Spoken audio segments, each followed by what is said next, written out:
Hello comic fans, here's Earl Grey with another video in which I'll bite much more off than I can actually chew, I'm afraid, because I want to talk about Blueberry, the huge series of Jean Giraud, aka, or who later on became Moebius as well. And this is a huge series. You can see my German collected editions from there to there on my shelf here. There's a bit of space between them because I took some books out of the shelf and I want to talk about them. About the later ones I have to talk in a later video, I guess. But today I want to cover the early years of that fantastic series. And this here is obviously not Blueberry, but another classic Wild Western story or series. Jerry Spring, drawn by Philippe Gillin, aka Gigi. And when you look at the art here, and you compare it to the early Blueberry pages that I will show you in some seconds, then you will see a lot of similarities, which is no coincidence because Jean Giraud was the assistant of Gigi, and the other way around, Gigi was, in more ways than just one or two, the teacher of Jean Giraud. Wouldn't arguably not become the great artist that we know without Gigi.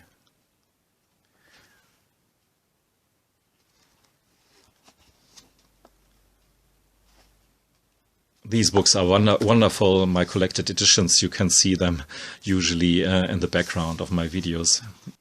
And here you can see the cover for the very first Blueberry album, which was not drawn by Jean Giraud. I mean, the cover was not drawn by Jean Giraud, but by Gigi. And it's a fantastic watercolor, as you can see here. And why not compare it with the other reproduction of this picture here? You can see how they amped up the colors in this more modern reproduction here. I tend to like the old, more dimmed down color tones of the original a bit more, but hey. And when we start flipping through this book here, we can see the influence or the help of Gigi on almost every panel. It's an amazing start for a beginner in comics like Jean Giraud, but for me it's pretty obvious that this wasn't possible without some help of his teacher and friend Gigi, of course. So it's a bit strange that on these books here they haven't mentioned Gigi's name. Because several panels, not to say pages, were obviously drawn by Gigi. On the other hand, stuff that was drawn by Jean Giraud wasn't always perfect. When you see at some of the faces, the later Jean Giraud would have done better. But you have to start somewhere, and this was a very strong start. The panel structure was very conservative, very European, you would say.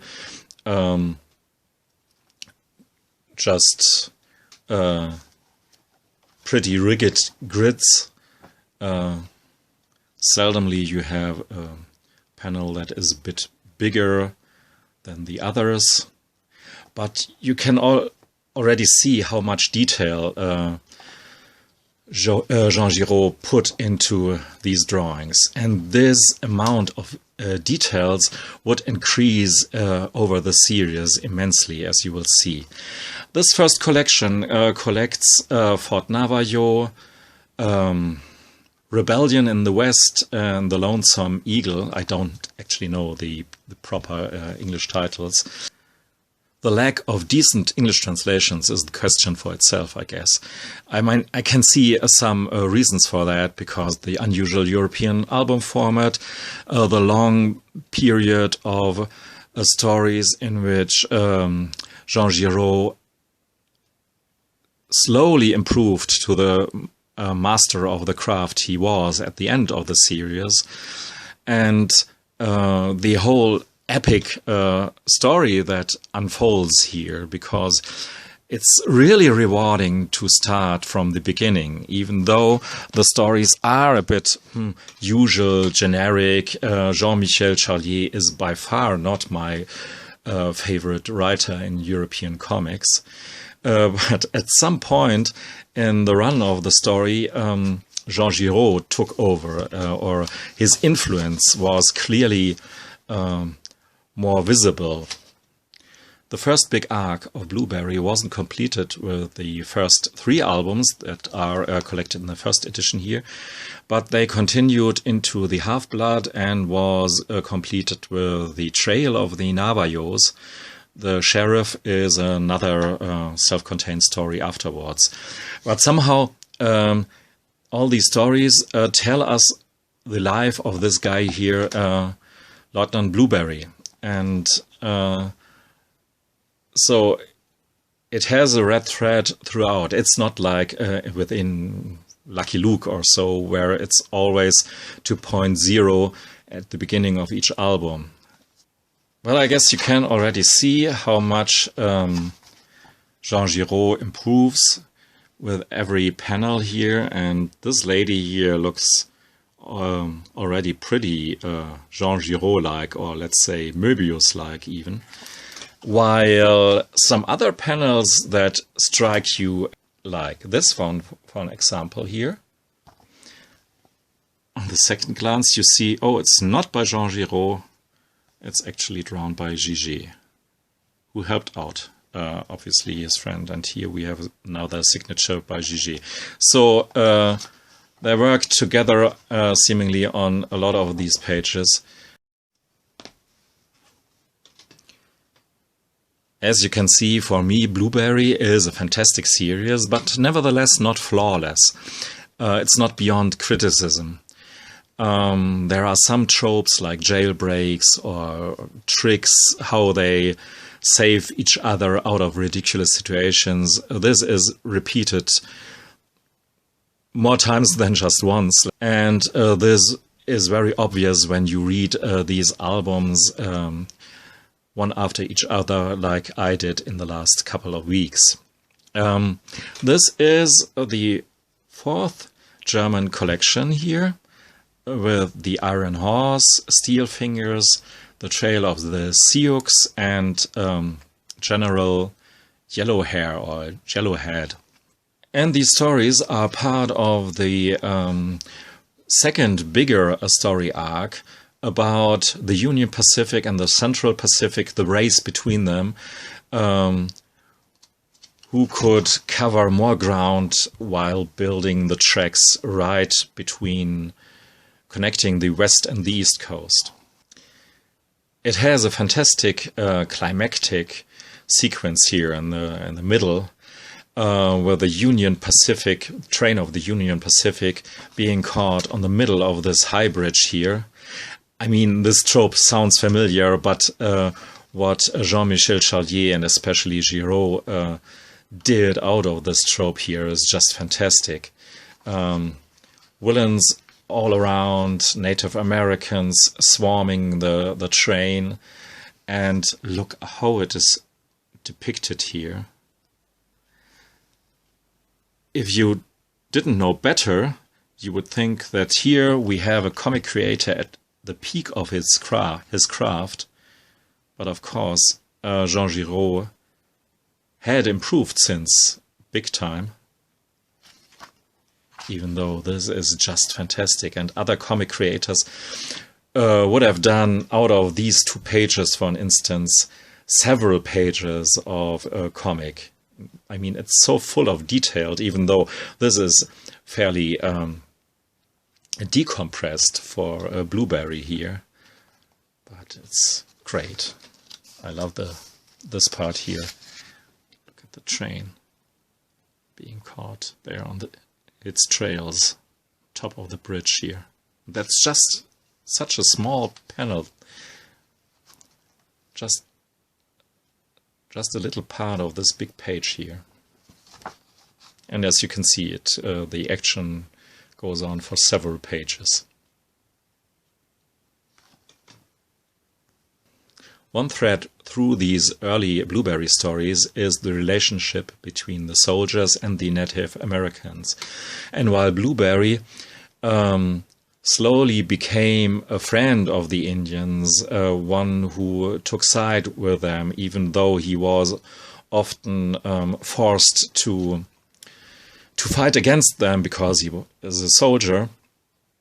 On the opposite side, we have guys like him here, General Yellow Hair or Yellowhead, General Alastair, who is modeled obviously after General Custer, this infamous dude who is infamous for slaughter of native Indians, as it is laid out here in these forewords, who always give the historic frame, if you will. So, and especially with this album here, I thought, hey, this is not so much Jean-Michel Charlier, but much more Moebius. I mean, Jean-Michel Charlier is very good in putting his comics in a specific historic time frame and using that. While our guy Blueberry is obviously not your typical soldier. He is not very much into discipline. He's a cool hero. He has his own mind. And this is not your typical mindset to make a career in the military, in the army, of course. But here, on top of that all, he mocks the army quite a bit in simulating a whole regiment of soldiers with some explosives, and you have to read this part here for yourself, because this is a fantastic mockery of military, in my opinion. And in my mind, this doesn't sound at all like Jean-Michel Charlier, the same guy who wrote Buck Danny, which is a patriotic celebration of the US Army. So I think this is more Jean Giraud than anyone else. It was mentioned in the early Blueberry stories that he was a part of the Civil War as well. But it was not before 1968 that Charlier and Giraud gave us, or the readers way back then, more details about his earlier life. I think I have forgotten to give you the whole time frame of the creation of Blueberry. The first story, Fort Navajo, came out in 1963. So we are now 5 years later when we can witness about the youth of Blueberry. He grew up in the southern states in the Confederation and was quite a bit of condescending, snobbish douchebag, to be honest with you. But of course, he changed his mind pretty quickly, and it's not it's a believable transformation of this character, because he's good at heart and he is made out of this hero stuff, you know. The story is very interesting, especially when you see how much it enriches not only the character but the whole Blueberry saga. But of course, the fantastic thing here is the art. It was first published in pocketbook size, just that big. So now it is blown up here in these German editions, at least. It's blown up and combined with these later paintings of Moebius or Giraud. And yeah, these stories here give us the information about his beginnings, and he was thrown very quickly into the conflict between the North and the South, and he was falsely accused of murder in the southern states, so he has to flee to the Yankees and eventually becoming some kind of war hero for the northern states without ever killing a soldier of the Confederates, because that is something he has sworn himself to. If this sentence makes any kind of sense. And here you can see already, of course, at this point here, yeah, there are some panels that are just Jean Giraud at his greatest. Yeah, this year, 1968, for me, marks a bit the border between the very first phase of Blueberry and the second phase of Blueberry, in which every album is highly recommended, in my humble opinion. And you can see this a bit. It's maybe the post-Jean-Paul Belmondo phase. I mean, I think you have seen this in the very first stories of Blueberry. Our hero looks a lot like Jean-Paul Belmondo. They hoped that Blueberry could have been turned into some kind of movie. So you see, they had done this kind of nonsense already then, way back then. But later on, Blueberry's face changed into, yeah, a bit, and you don't think always, oh, Jean-Paul Belmondo. At least when you, like me, have seen a lot of Jean-Paul Belmondo movies. Well, this is the 6th volume of the Blueberry Chronicles, which is the penultimate German edition of the Blueberry series. There is a more recent edition out.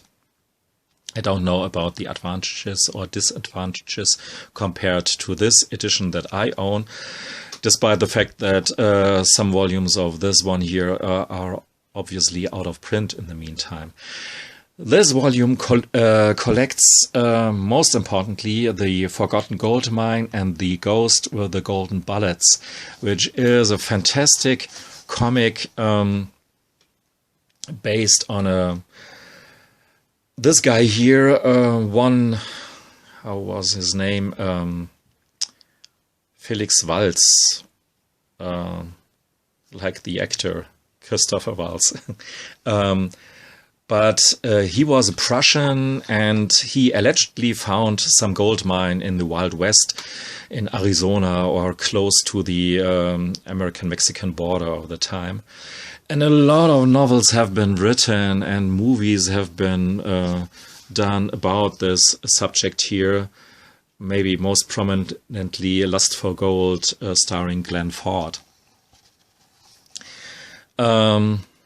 More about the story in a second, but this stuff here in the beginning I want to show you as well, because there's a lot of camaraderie and friendship going on. I feel this love between the creators, or this respect between them, and you can see this on these pages here.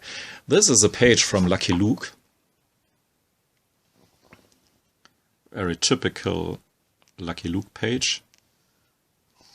And here you have the version of Jean Giraud, where he draws the Morris characters in his very distinct way.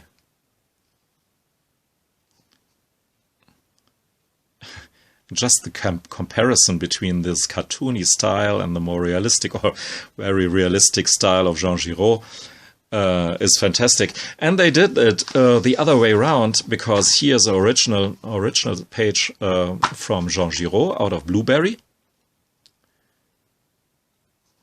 And Morris did his version out of it, including Rantanplan jumping on our hero here, this dog from Lucky Luke. And of course he included the Daltons here.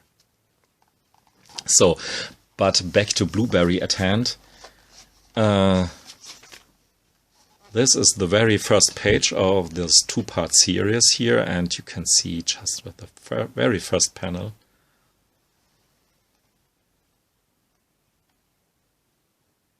that he's just killing it. I mean, Jean Giraud.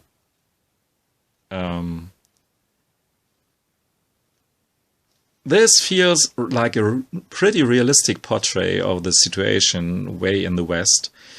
And with the continuation of the series, you really, you get a lot of these cliches that they shoot each other on the street and wherever. But that aside, we get a lot of pretty realistic atmosphere and a feel for how it was out in the Wild West. So, and the landscapes, they took over, the scenery took over to be almost the major character in the series here. Here we have our guy, our German dude, who found this gold mine here and tricks everyone into helping him until he kills them. Not a nice guy, not at all. So the story is very interesting and funny and gripping and interesting. Has a lot of dangling threads that are knitted together in the end, of course. Did I say he doesn't look anymore like Jean-Paul Belmondo? I take it back. But he changes, let's say it this way. So, but I said something about the scenery becoming the main character, and I want to prove that. You'll see this in the later stages of the story here. Look at that panel here, just the shadows from, or the shadows from the mules here. And you can see how it's done, but it's just a lesson in how to draw stuff properly.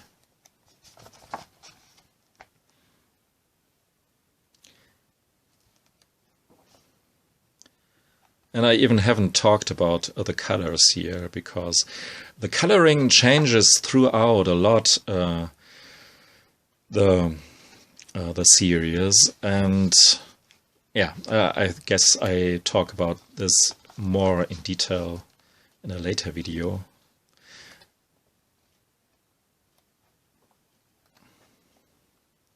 But you can see here how important the scenery, the landscape is. And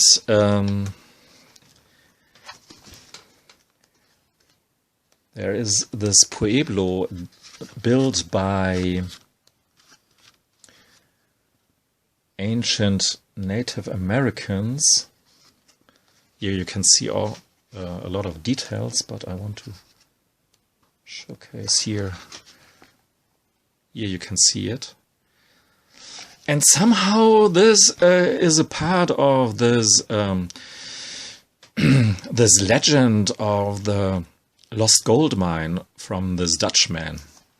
I mean, they mistook later on this German guy Wals for a Dutchman, because Deutschland, Dutch, Netherlands. So this is easily to be confused by Americans. But yeah. I just want to mention real quick another story about this lost gold mine from the Dutchman, and it is contained here in Don Rosa's library, volume 8, because here we have another comic story about the Dutchman's secret. It's not Don Rosa's best story, but a pretty fun one nevertheless, where our ducks try to find this gold mine. And it's a bit even closer to the historic facts as far as you can tell.